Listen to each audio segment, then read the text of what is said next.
e-commerce. You can buy a lot of things online and you get it, sent to you. Today in the banking sector, of course, ICT is already ruling.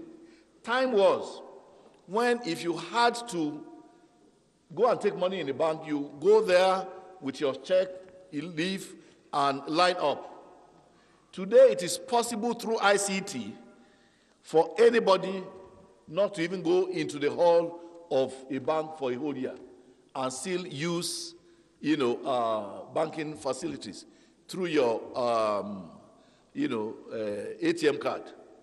You also know very well, your honorable members, that you could have an account in Abuja today and go to a rural village in Borno or Taraba or wherever and go to any bank, not just your bank, and access your funds.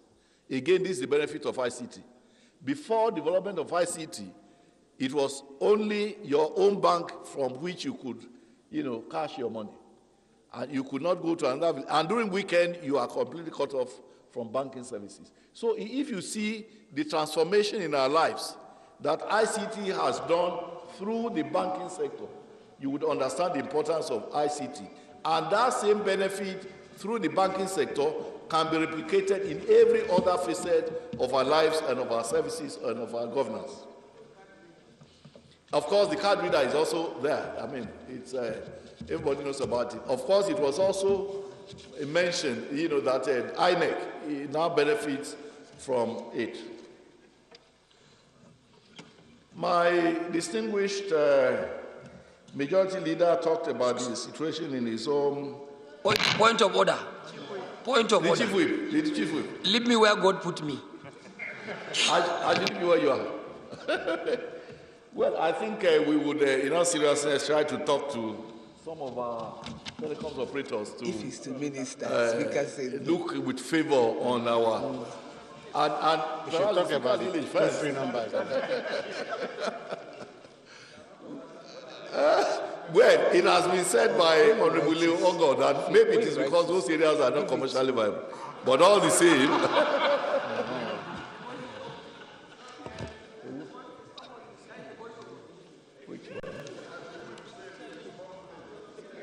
Okay. Yes, I just want to inform this House that there are 207 access gaps that have been identified by NCC, depriving over 40 million of Nigerians of telecom services. Provision has consequently been created in the 2016 budget to erect more base stations in the identified gaps where there are no telecom services. So that is for most distinguished speaker and for the Chief Whip and for the rest of us who have not identified their problems. Well, we'll work on it by the grace of God. We'll take it serious.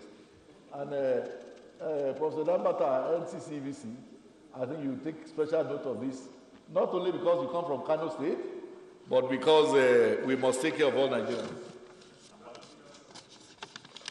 So cash cow, when do we start enjoying the cash? That is the poster of Mr. Speaker. I believe that with the passage of this year's budget, we have made provision for strengthening of the ICT infrastructure in the budget, and I believe that once the budget starts being implemented, we'll continue to see improvement. I hope that in the very near future, we will have another opportunity of coming here to, talk to you of progress. Not talk about the two free numbers. The last question, can NIPOS be financially independent? Of course it can, like every other business.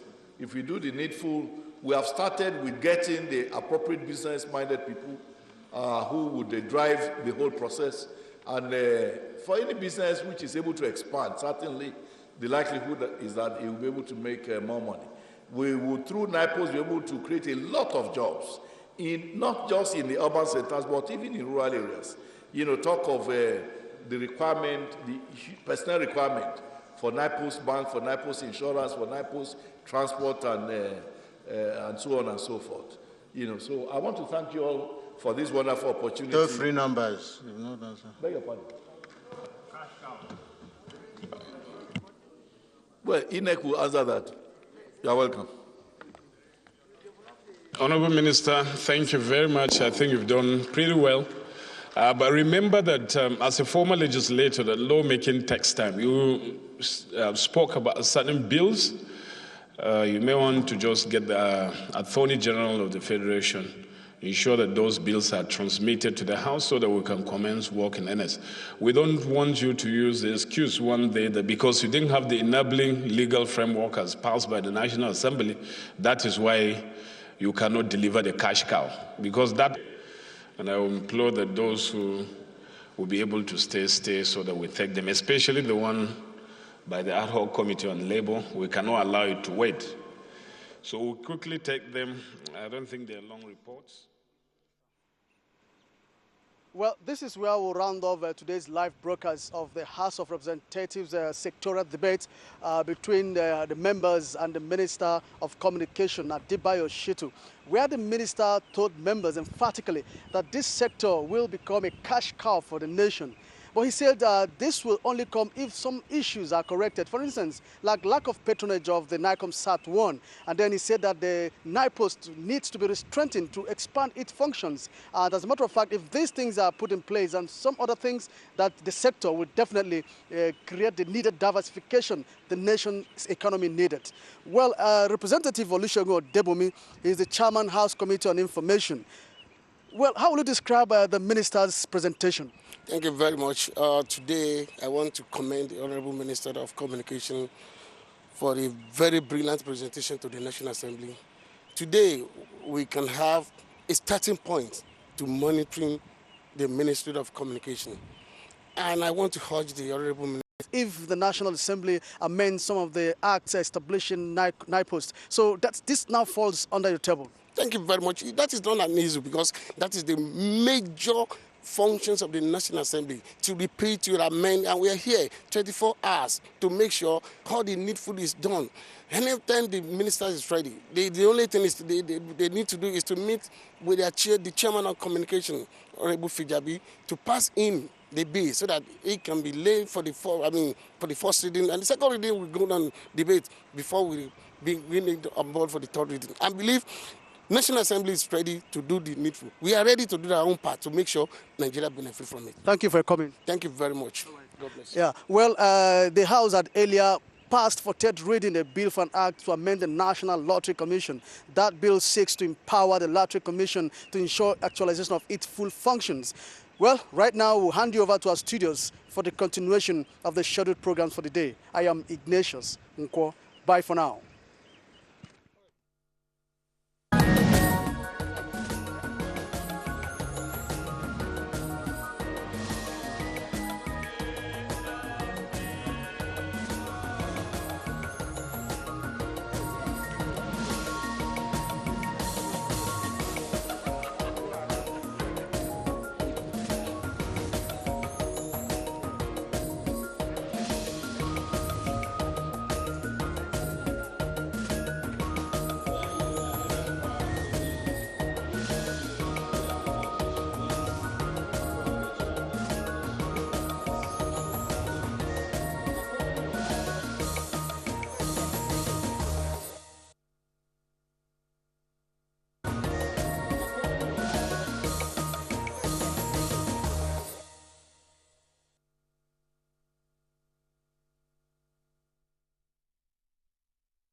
Hello there, good afternoon, and thanks for joining us on Nationwide. I'm Joseph Johnson. Apologies for bringing the news quite behind time.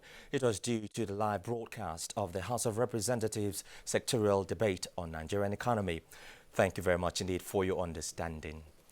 We begin the news with a cheering news. One of the abducted Chibok schoolgirls, Falmata, was among the persons rescued by the troops of the Nigerian Army near Damboa. Acting Director, Army Public Relations, Colonel Sani Kukashika Usman, gave the confirmation in a statement Wednesday.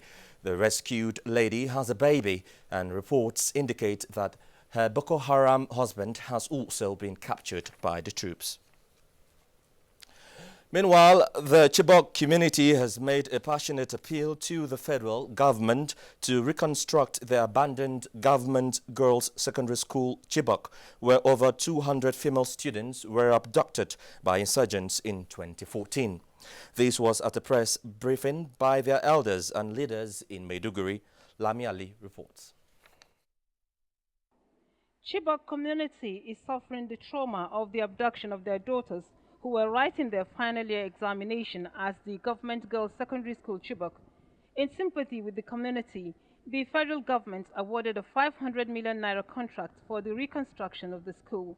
Former Minister of Finance Ngozi Okonjo-Iweala was mandated to lay the foundation in February 2015, just a couple of weeks to the presidential elections. The old structures were therefore demolished to pave way for reconstruction of the school, but since then, work is yet to commence. It is against this background that elders of Chibok community are appealing to authorities concerned to investigate what went wrong with the contract, as they now suffer double tragedy of not knowing the whereabouts of their daughters and the closure of schools for the past 3 years, thus denying their children access to education. The federal government Ministry of Education investigates thoroughly the contract of the construction of the school. That the Borno State government, under which both secondary and primary school are, will open some of the schools in the area to enable our children to go to school. District Head of Chibok, Mohammed Usman, Council Secretary Awomin Kek, Party Chairman Pogulawan, and an elder, Grema Drimbula, expressed appreciation to President Muhammadu Buhari and Governor Kashim Shettima for their efforts at tackling insurgency and restoring normalcy in Borno State. Lami Ali, NTA News. The federal government has expressed appreciation to Nigerians, particularly the labor force, for taking the part of honor and demonstrating the spirit of patriotism in the face of the prevailing circumstances arising from the deregulation of the fuel price.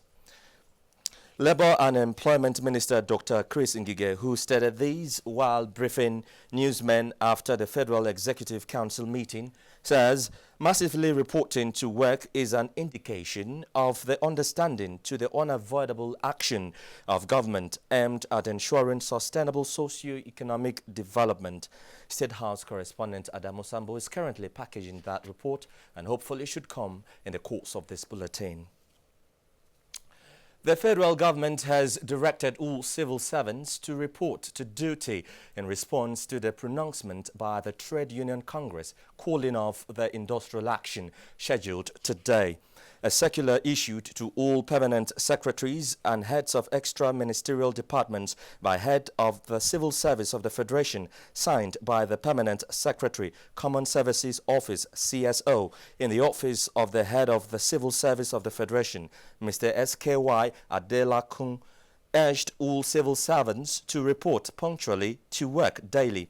The circular further directed all permanent secretaries and heads of extra-ministerial departments to ensure strict compliance to the directive. And workers in Abuja substantially complied with the federal government directive not to go on strike since the National Industrial Court has declared such strike as illegal. Correspondent Edino Justice, who went round some government offices and business centers, reports that majority of the workers who reported to work said they support the deregulation of petroleum sector, but with demand of a corresponding salary increase to cushion the rise in the petrol pump price. Wednesday, first day of the strike called by the Nigerian Labour Congress to protest the hike in price of petrol witnessed a weak start as workers turned out in their hundreds in their offices. From the Federal Ministry of Power, Works and Housing Headquarters to the Code of Conduct Tribunal Office, the Federal Secretariat, workers were seen going about their normal duties. Because of the balkanization of the NS into two factions, I can say that has in a definitely weaken the strength of the strike. And apart from that, people are already fed up with this issue of fuel scarcity, issue of fuel importation, and the short changes that is happening in this sector. And to my view, I see that if we go on strike, still the masses are going to suffer. And tomorrow you see people saying that let's call up the strike. The ever-busy Jabi Business District showed no sign of strike as banks were open. Some of the workers who wanted the labor unions to speak with one voice said since deregulation has come to stay, government should give them palliatives. That's what we are looking forward to. They should do something to our salary. They should try to look at this situation where instead of fighting for the fuel subsidy, they have to fight for the salary of the workers. Workers are saying they are tired of strike, that Nigerians should support the change, that with time there will be adjustments. From the Federal Secretariat Abuja, Edina Justice, NTA News. In the meantime, the federal government has agreed to work through a framework to review the minimum wage and ensure the involvement of the labor in the disbursement of the 500 billion naira earmarked in the 2016 budget for social security safety. This is contained in a communique at the end of the meeting between the federal government and the Joseph Ajero-led faction of the NLC. Edo State Governor Adams Oshomole read the conclusion of the meeting. We've agreed on the following, that we will we work towards setting up a framework for the review of the national minimum wage. Because we all agree that this has to be a tripartite body. Number two, that Labour appreciates the decision of the federal government to set up ₹500 billion naira in the 2016 budget to cover what the Minister of Budget described as social investment.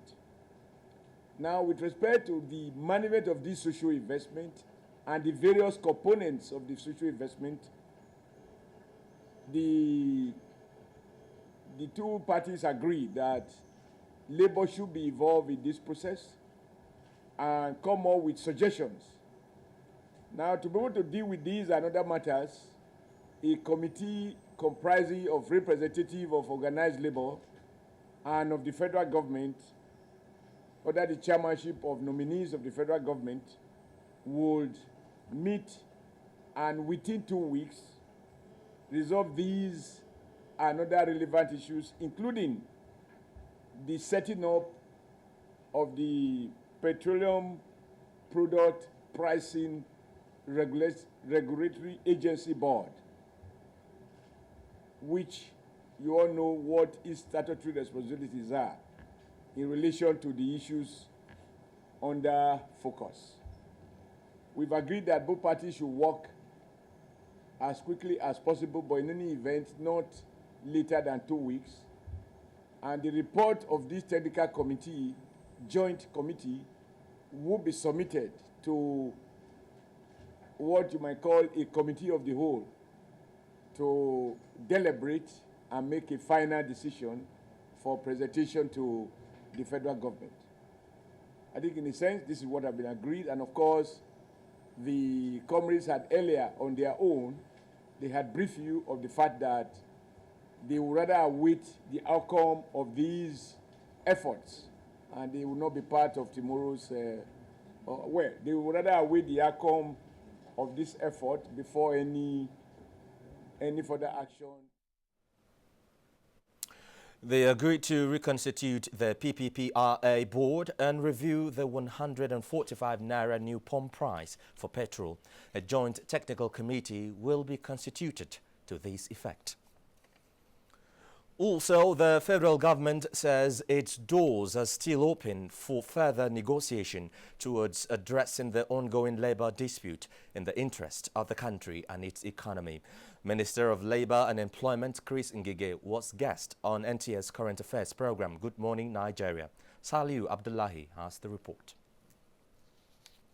Government will continue to discuss the necessity of its action and seek the understanding of Nigerians, including organized labor. He denied insinuations that government was trying to factionalize the labor movement and insisted that, on the contrary, they want to carry everyone along. That they have to come back. Strike will not change the situation. Strike will not give them more transportation, increase buses for them, or whatever. Strike will not give their children 1 meal a day, which we propose to do. Strike will not employ their graduate sons and daughters who are out of school and have no job, which is part of our palliative. All right. Strike will not even make for productivity. Representative of the Nigerian Labour Congress, Uche Ekwe, reaffirmed that there is no faction within the NLC, and as such, it is not correct to suggest that government has reached any agreement with the NLC. For us in the NLC, we have two issues before the government: the electricity tariff and the petroleum pump price.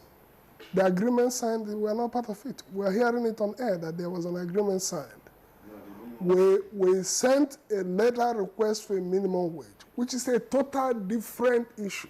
If some people brought it in, it is not with our consent, because these are separate issues. We understand that what we are pursuing is something that have huge social and economic effect on Nigerians.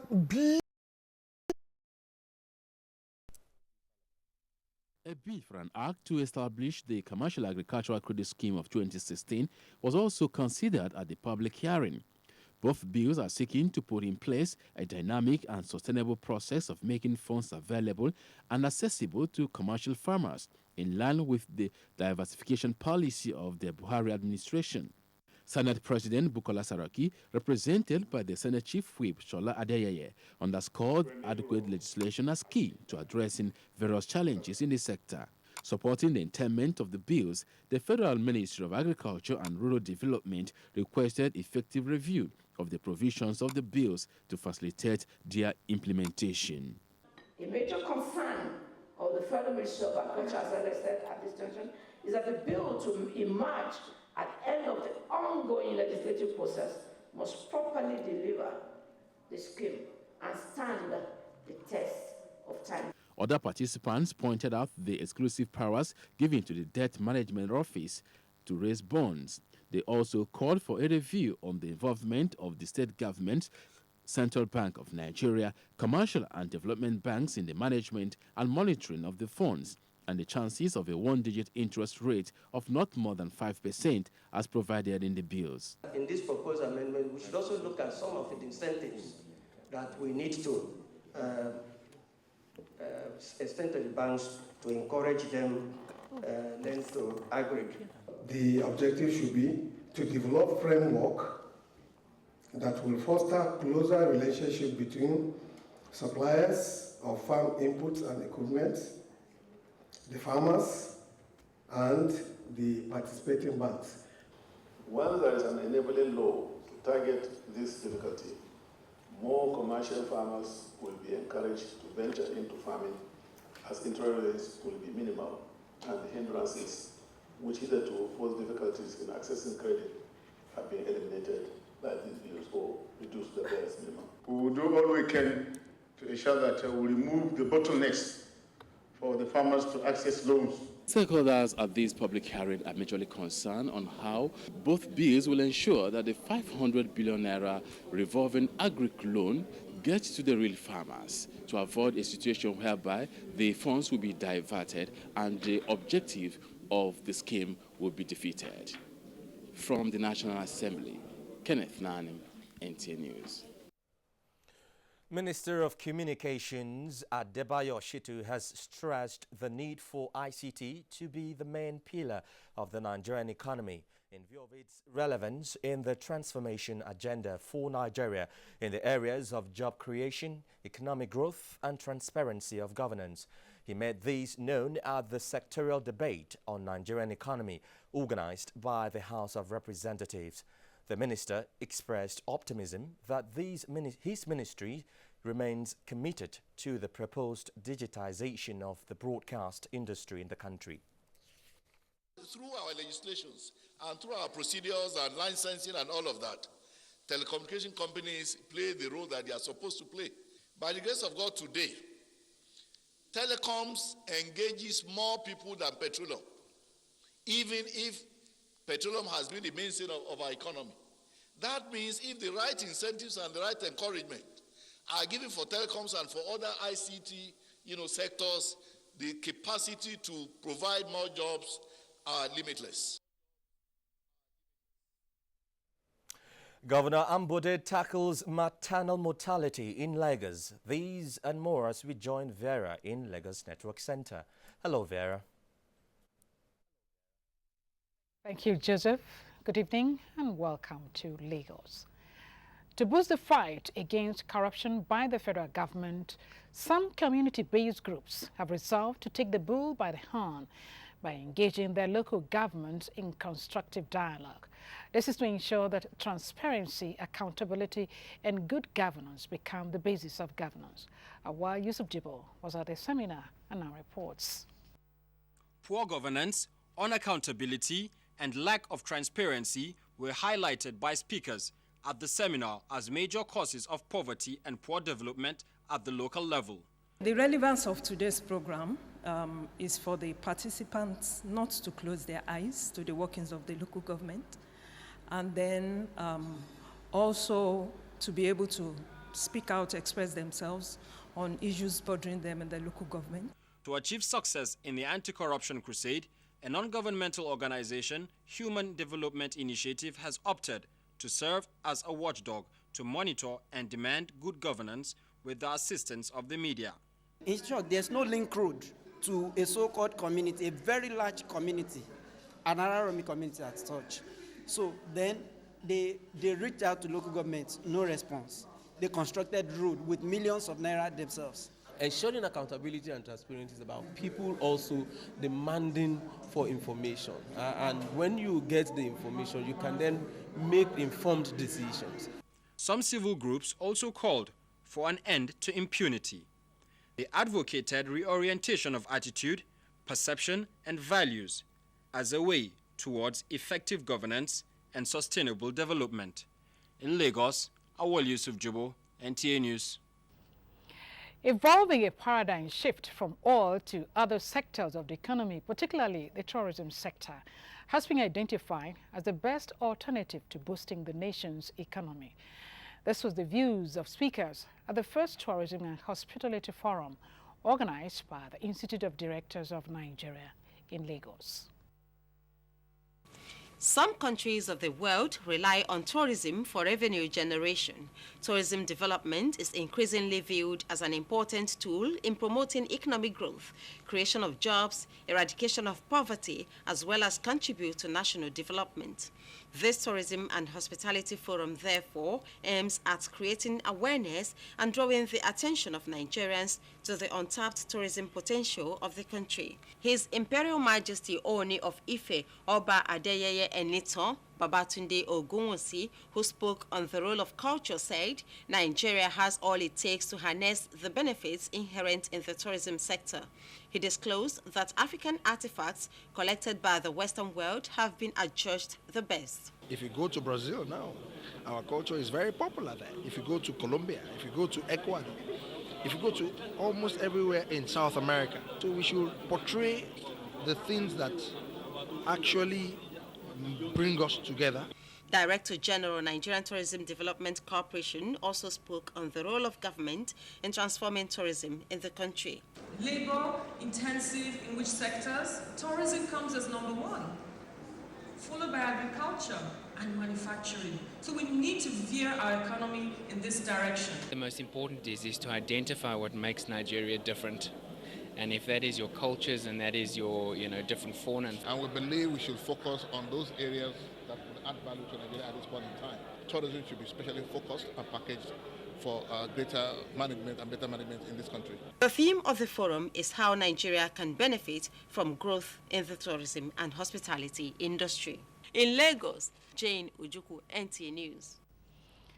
And these are top stories from Lagos at this hour. Back to you, Joseph, for the rest of nationwide news.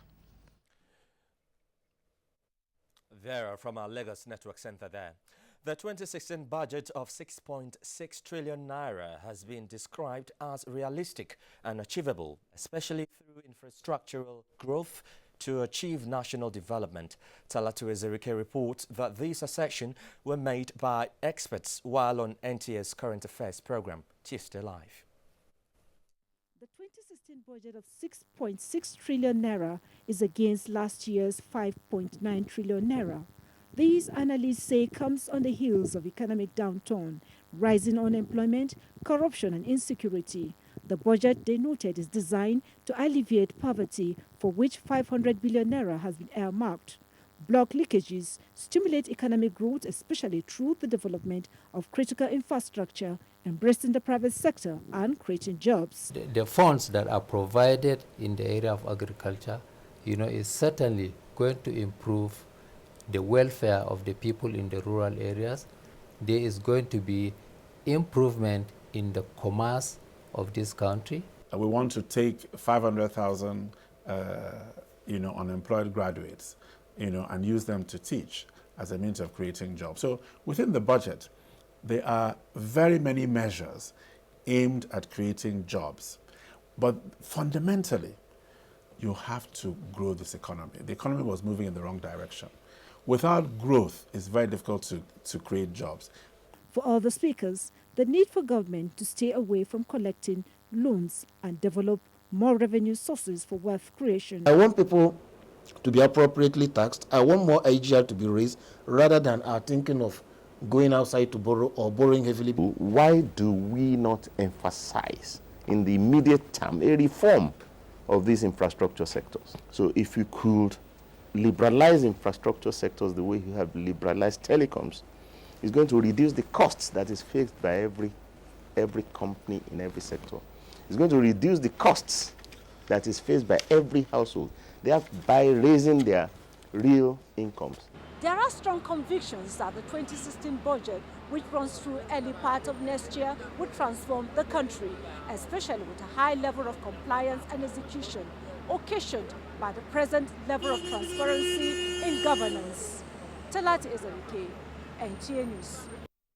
The Nigerian Bar Association has advocated the need for Nigeria to use the law to safeguard total economic recovery and sustainable development.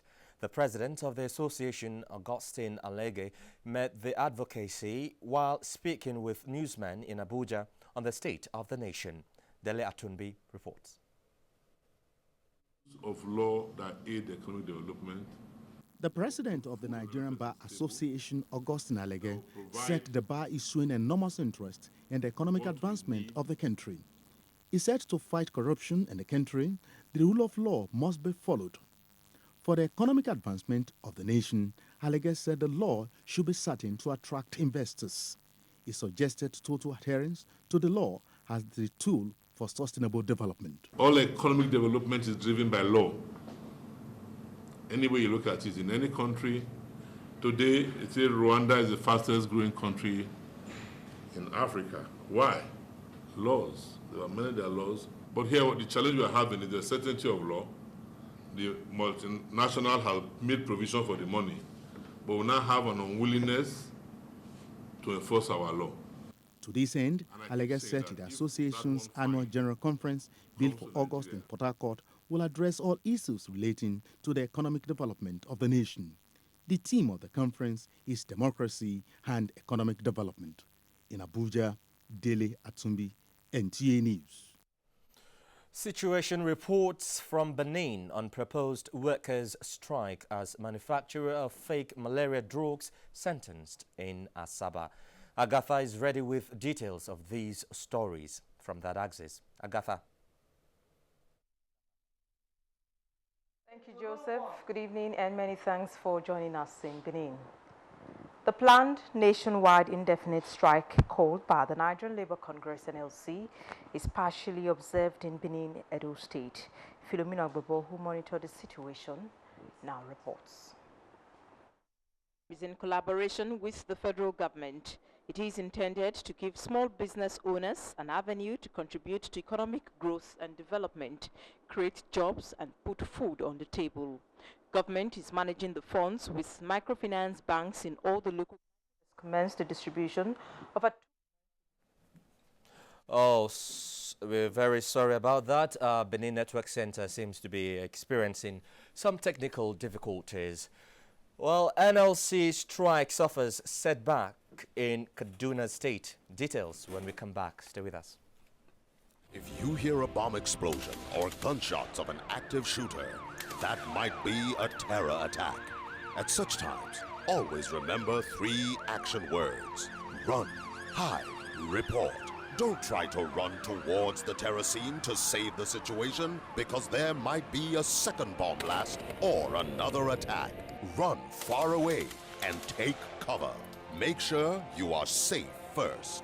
Yes, it is in our nature to sympathize over the hurt, but remember, only trained personnel can help in such situations. When in a secured environment, promptly call relevant authorities and help will come. For anonymous reporting, call 09630-3250-5 or 0813-2222-106. If you see something, say something. Nigeria, unite against terrorism. This message is brought to you by the Federal Ministry of Information and... Now, you can hold that dream occasion without stress. Horizon Caterers will provide answers to all your catering questions. Exquisite hall designs, mouth-watering and nourishing local and continental cuisine, suitable for all types of ceremonies, including weddings, AGMs, business luncheon, cocktails. Name it, we can bring it. Our chefs and executive waiters give your guests that unforgettable experience in service. Our service covers all states of the Federation. Call us today to book your occasions. 0805-502-9637, 0803-450-9726, 0909-9708-111. Horizon Caterers. Experience catering beyond the horizon.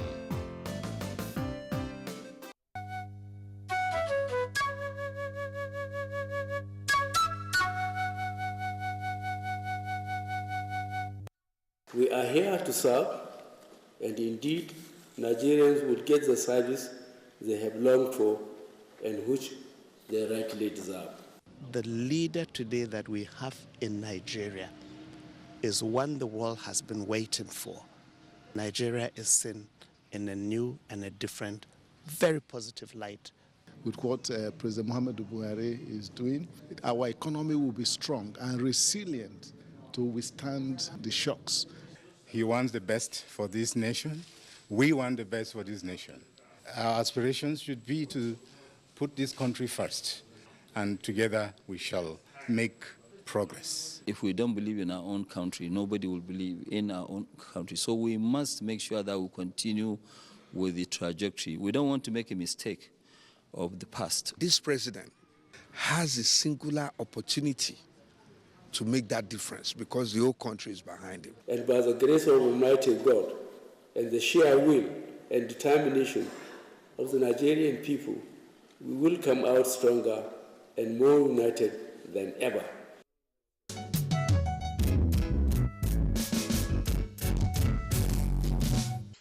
Hello, my name is Peace Anya Musibe, and I'd like to welcome you to the 12th anniversary of the African Movie Academy Awards, the most prestigious film awards for African filmmakers from across the globe.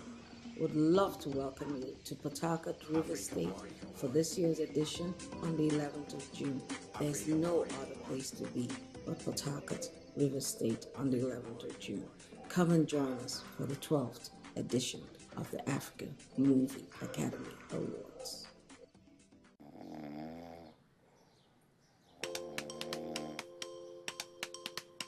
What?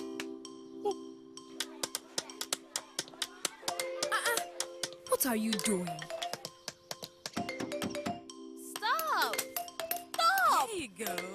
Yay, Indomie!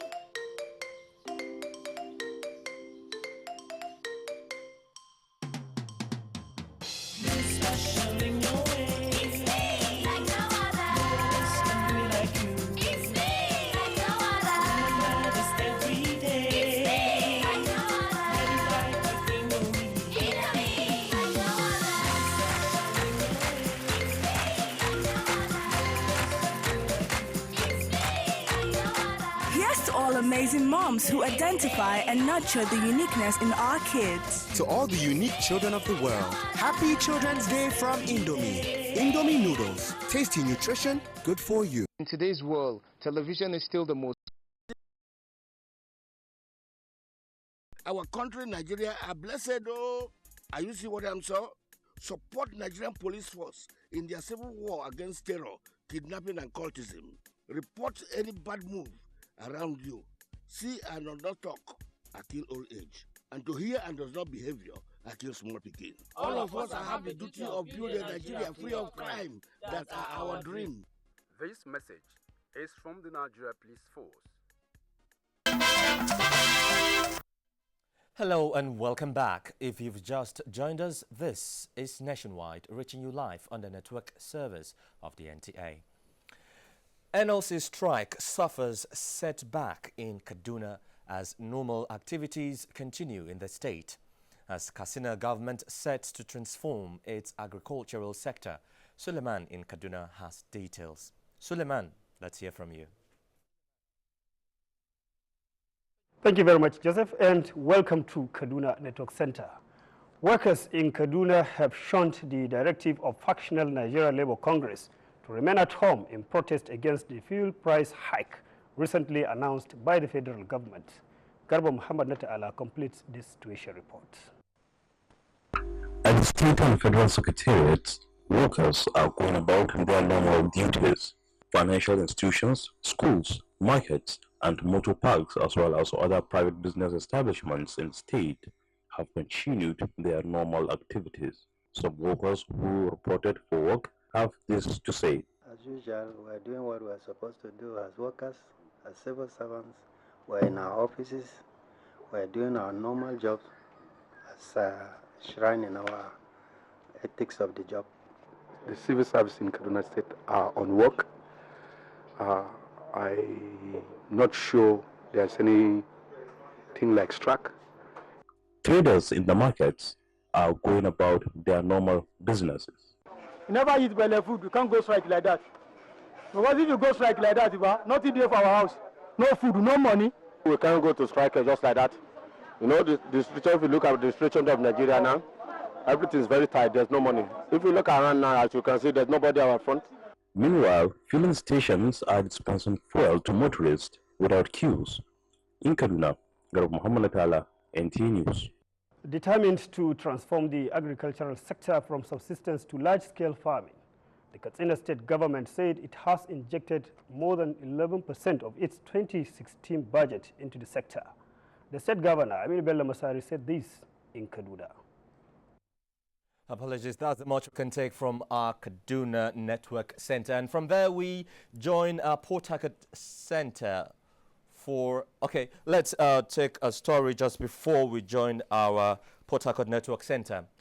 To curtail the danger associated with poor quality drugs in the market, a workshop that would develop a roadmap towards improving post-marketing surveillance has begun in Abuja. The workshop is at the instance of the National Agency for Food, Drug Administration and Control, NAFDAC, in collaboration with United States Pharmacopoeia, USP. Olainka Ojo reports. There is no way you can produce a medicine without defect. The workshop, which drew participants from the health sector, is to identify gaps and provide ways to strengthen post-marketing surveillance system in Nigeria, an aspect of pharmacovigilance. Being a practice of monitoring the safety, quality, use of medicine and other related products, Minister of Health, Professor Isaac Adewale, represented by the Director of Food and Drug Services, Abisola Akimbiseyin, urged the participants to come out with a roadmap that will safeguard the health of the nation. The recent presentation of NAFDAC guidelines for regulatory activities must be commended. Post-marketing surveillance is important because some certain rare adverse events which were not discovered during the clinical trials could be identified. Our commitment is required. In the paper, The Importance of Structured and Efficient Reporting Framework, Professor Martins Emeje noted that patients, consumers, and healthcare professionals should always communicate risks and benefits of drugs. there are going to be adverse events that will escape detection.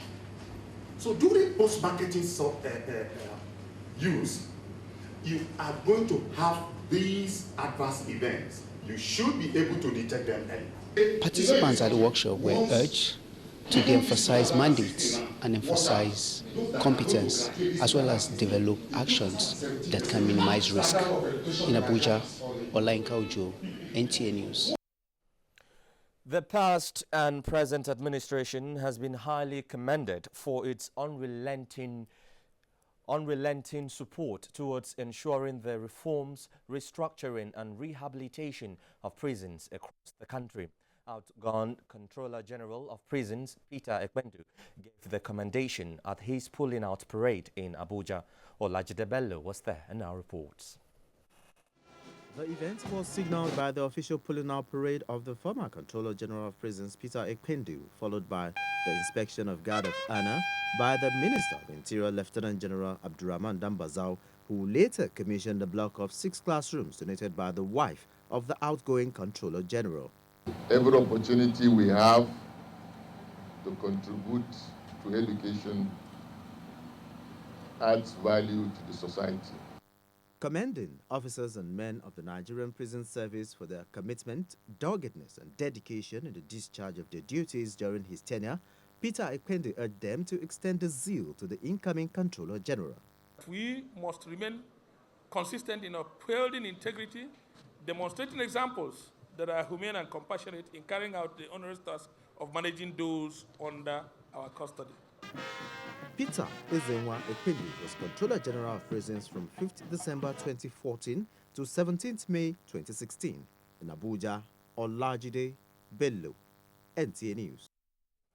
Now let's take a look at the news trending on the foreign scene. Scores missing after mudslides hit 3 villages in central Kigali district in Sri Lanka. These and more on Global Tidbits with Runke Kolawale.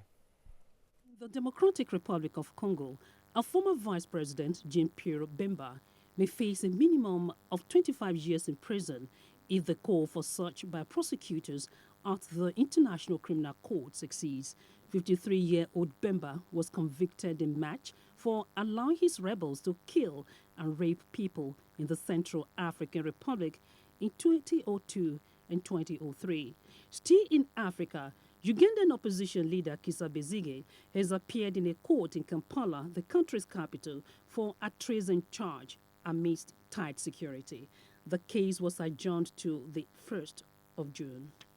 In other news, the United States government has indicated interest to providing train and equipment to Libya in the fight against Islamic State if the country is ready for it, owing to its internal politics. Away from Africa, at least 37 people have been killed, 350,000 displaced, and 75 remain unaccounted for, following landslides and flooding caused by 3-day incessant rain in Sri Lanka. Report says about 150 have been rescued, while more than 60 houses are buried in mud. For Global Tidbits, Ronke Kolawole, NTA News. And talking sports, Flying Eagles set to confront Burundi in CAF Under-20 Championship qualifier in Bujumbura as National Lottery Trust Fund earmarks 2,000 public schools for sports empowerment nationwide. These and more on Sports Update with Kene Emabudike. Sports equipment worth over 500 million naira will be presented to 2,000 selected public primary schools here in Abuja on Friday at the expense of the National Lottery Trust Fund.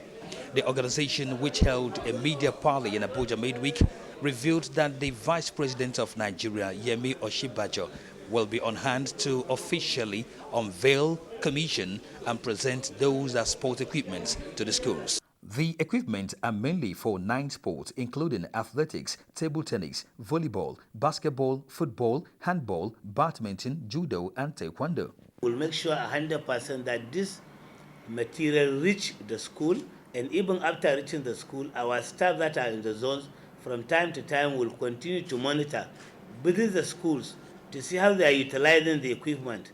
20 public primary schools from the Federal Capital Territory, as well as 35 public primary schools from each of the states across the Federation, have been earmarked to benefit from this exercise.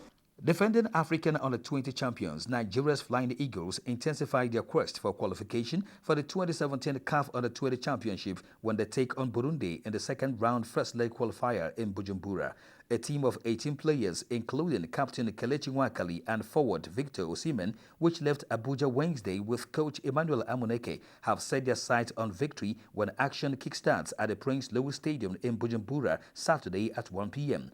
The winner of the two-legged fixture will confront Sudan in the final qualifying round for the championship scheduled for Zambia next year. President of the International Olympic Committee, Thomas Bach, says more Russian sports federations could be banned if latest state-sponsored doping allegations are proven right. Meanwhile, Russian athletics remain banned from global competition. With sports update, Kenne Imabodike, NTA News. And that sports update does it on Nationwide for today. Thank you very much indeed for your company. I'm Joseph Johnson. Bye-bye.